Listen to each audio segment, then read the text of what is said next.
Well, this last couple of years, I've had a problem with it's like a powdery mildew. It's a white substance in the soil that's apparently killing off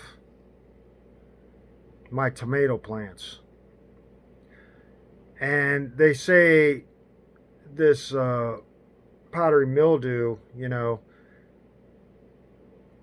I don't know why it just affects tomato plants because I got in between my tomatoes, I got peppers. I got like a tomato and then a pepper, then tomato and pepper. And and the peppers are unaffected by it. So it's not bothering them at all. So I'm thinking the industry is slowly, over time, trying to affect individuals, gardeners, and the like to not be able to grow in the future. They might be even affecting seed banks and stuff like that because I don't know if I'm getting crossbreeding during. I'm gonna my next year my next experiment is finding out if I'm gonna plant all determinate. I'm not gonna have it because I usually try to plant determinate so I get more than one crop out. But I think I'm gonna have a sturdier crop if I get indeterminate. I mean, if I plant determinate instead of indeterminate. But I don't know. Is the industry is like the fruit and vegetable industry. Not only like a garden, but anything you eat industry trying to take over to the point where people are just so frustrated that they're either going to sell them to have to spend more on fertilizer and insecticide, fungicide to maintain a garden that is going to cost more for them to do that and still be disappointed in the end product. Of course, there are people that don't have problems with it, but I don't know. I did, it's this is crazy that it's just it's a freaking fungus or whatever. You can't get rid of a fungus in the soil. I bought some 35% not hydrochloric acid, hydrogen peroxide, and I knocked it down. I think 3%, diluted it down 3%, put it in the soil. I sprayed trees and stuff with it, and it didn't do anything. In fact, I don't know, it purified the soil and make the fungus better to react. So I don't know if it helped or whatever. Another thing is I didn't have it about 2 years ago. I had a I quit using my watering tanks. I didn't use them last year and I didn't use them this year because the year before or whenever, that's when this started cropping up. Now whether it's my water, there was white in the. I didn't put any bleach in them because I don't have a shut off to keep water from draining into the tanks. See, I got to make a shut off to keep water from coming off the roofs into the tanks, and I haven't done that yet. So if I put bleach in there, I wouldn't keep a a certain amount of bleach in the water to put on the plants to knock out. But I'm going to do that. Uh, I might do that today. Put some bleach in them tanks just to clean them out. I'm not going to use them because I've been scared from a couple years ago. I was watering and then seen some white floating in the tanks after I noticed. I was looking for some problem in the plants. But I mean, how long is that? Right now, I just pulled out a plant, and some of the stakes that I had in to hold the plant up had some white fungus on the stakes. So I'm going to dig down and try to do that. But I do. I think there's something in the industry making plants weaker. They say that they got all these strain resistant uh, plants. I don't. I plant. I planted. I think I planted everything I planted this year was strain resistant, but I still got this. I still got this problem. The mottled leaves, and they just, the leaves die, and then the stems die, and you get these dried tomatoes. So you just got to throw everything away. And right now I had like maybe six quarts that I put in tomatoes, compared to a couple years ago. I think I had probably 20 quarts or 24 quarts, but I had a garden full of tomatoes, and it's just a jungle, and I'm just not trying to do that. But now I got this problem with this freaking fungus, and it's just affecting the tomatoes because the pepper's right next to them. You think, well, it's just powdery mildew, it's going to affect these peppers right next to them. Beautiful green leaves, nice supple green leaves on the peppers. The tomatoes, they're just drying up and wilting. So I think there might be something that the industry, the vegetable and fruit industry, is just slowly trying to knock out individuals and just make everything industrial. You know, because that's basically what I think was what probably possibly causes everything. Because the industry's got all this stuff that they use, and they make it so large that the pests that they create from it, the more plants you have, the more pests you have. But then they spray everything. But I mean, I was having trouble with Japanese beetles, and I threw some 7 on top. They say the Japanese beetles attack the newest leaves, freshest, newest leaves. So I put 7, just not all over the plant, just on the new leaves. Killed a whole bunch, didn't affect the rest of the plant. And on my, I have raspberries, but my raspberries, a whole patch, I had a beautiful patch of raspberries.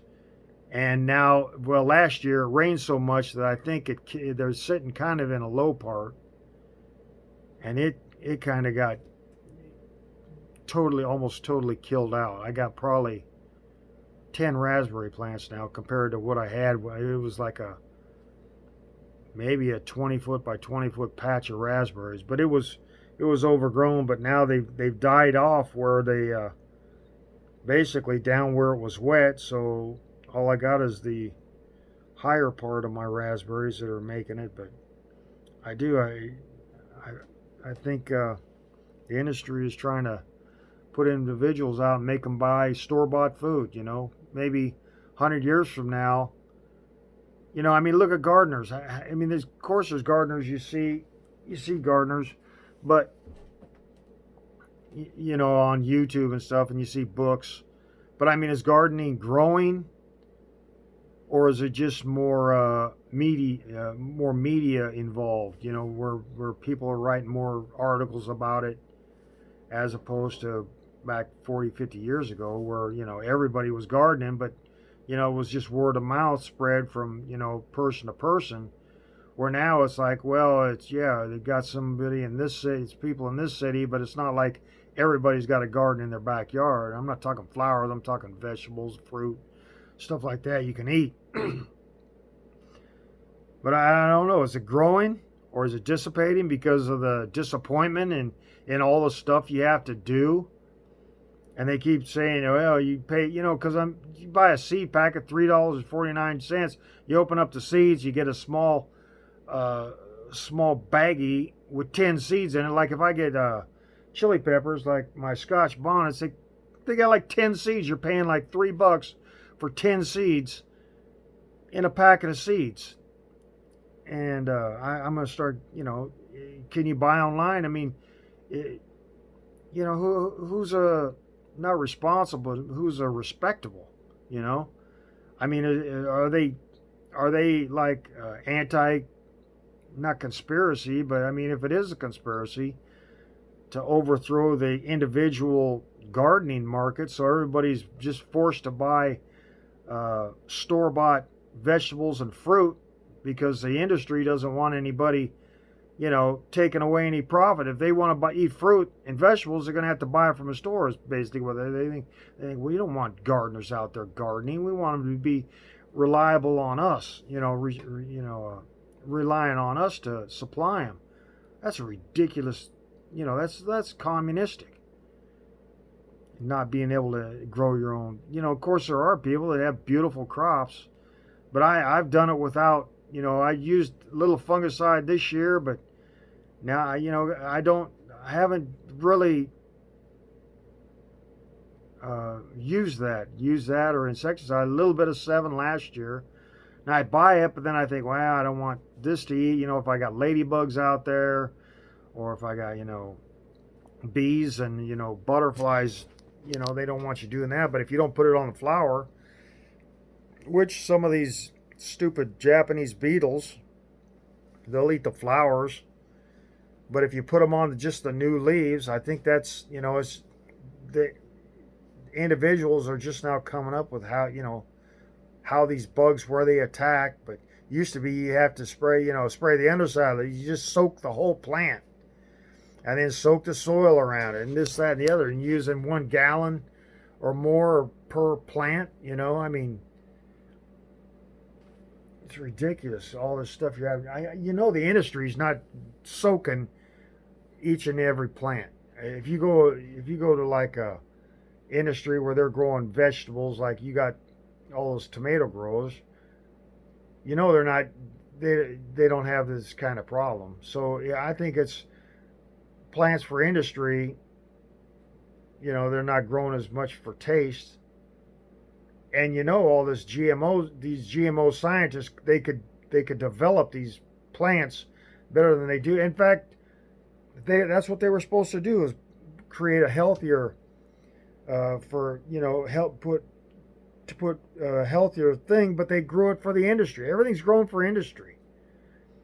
It's not grown for the individual people, which is where all the profit comes from, is people buying the stuff. So why would they not, say, hey, let's make a healthier seeds for them, and all these V promoting tomato plants. I don't believe in it. I don't think they're resistant to anything. So that's what I'm just saying. That's my bitch for today, is all my tomato plants, every one, and they're all different.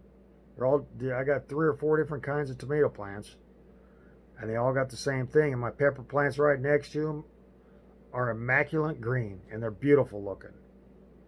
So you can't tell me, I mean, even though I planted these freaking resistant plants, they still got this problem. So they're not making them resistant. They're probably minimalized resistance. I mean, why are they not?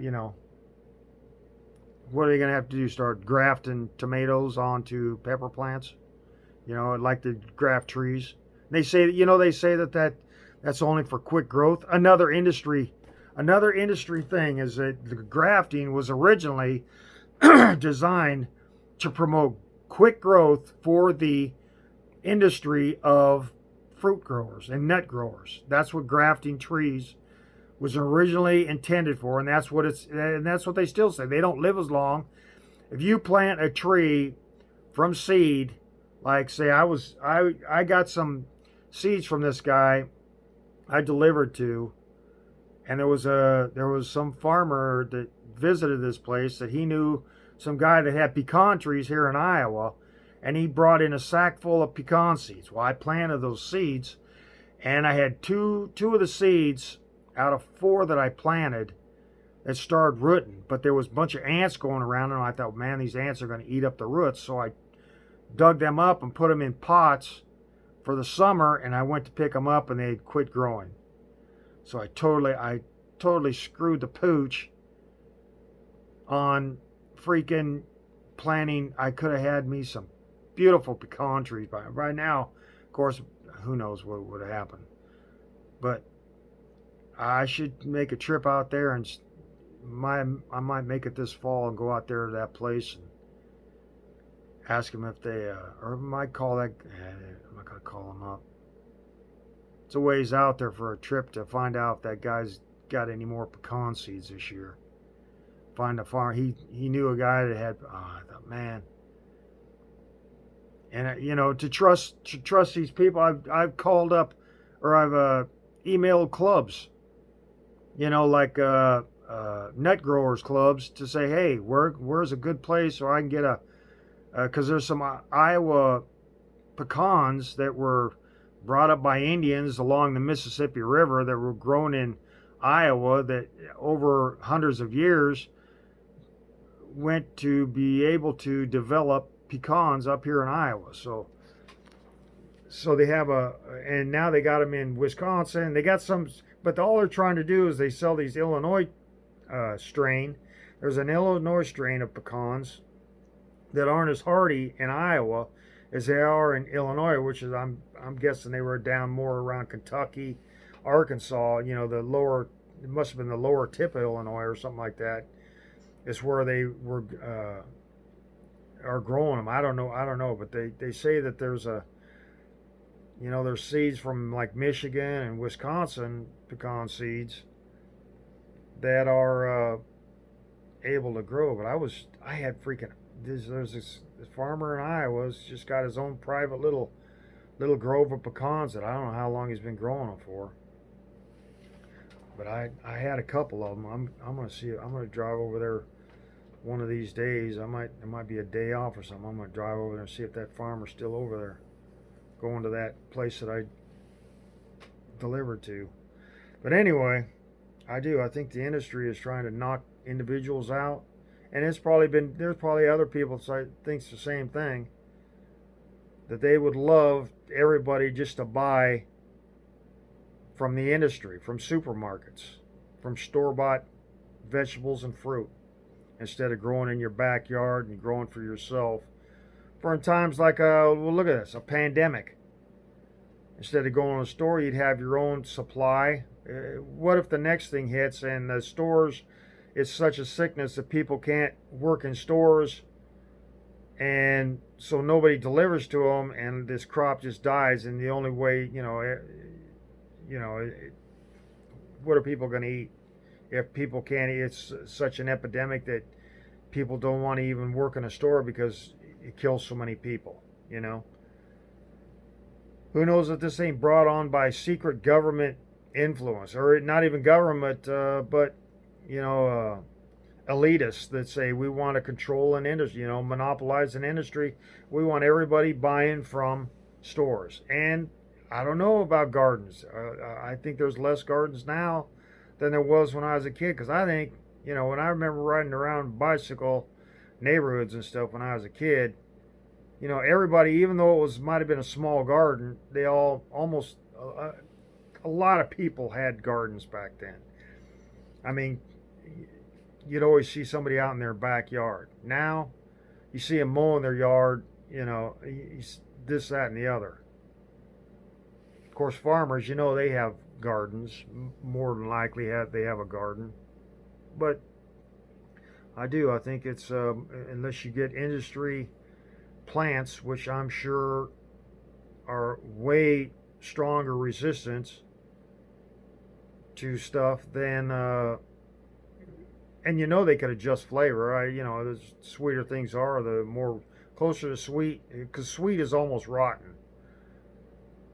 And I can tell that because years ago, when I was drinking milk, I remember there was some milk, and couldn't remember how long it had been in the refrigerator, but I was drinking it, and I poured a glass, and it was the sweetest. I was like, wow, this is the sweetest milk I've ever tasted in my life. I put it back in the refrigerator. An hour later, and close to an hour later, I went to get another glass of it because it was like, wow, that was so sweet, I want some more. I poured another glass, had to spit it out. It was that close. Sweetness was that close to rottenness. So, everything sweet is close to rot, which is why it's harder to grow sweet stuff than it is something else. So maybe sweet stuff is, it's not as good for you, which, sugar's not good for you. Nothing, sugar isn't good for you, but, animals, cows and stuff, that's what farmers deliver to, make cows and pigs hungry for, is they throw molasses in the feed that makes the animals eat it up. So sweetness is a motivator but it's not necessarily good for you. And since they don't worry about, they're going to butcher the cows and pigs, they don't worry about a cow or a pig getting a toothache. So, okay, this 20-minute video. I got to get out there and dig some tomatoes. Y'all have a nice industrialized weekend.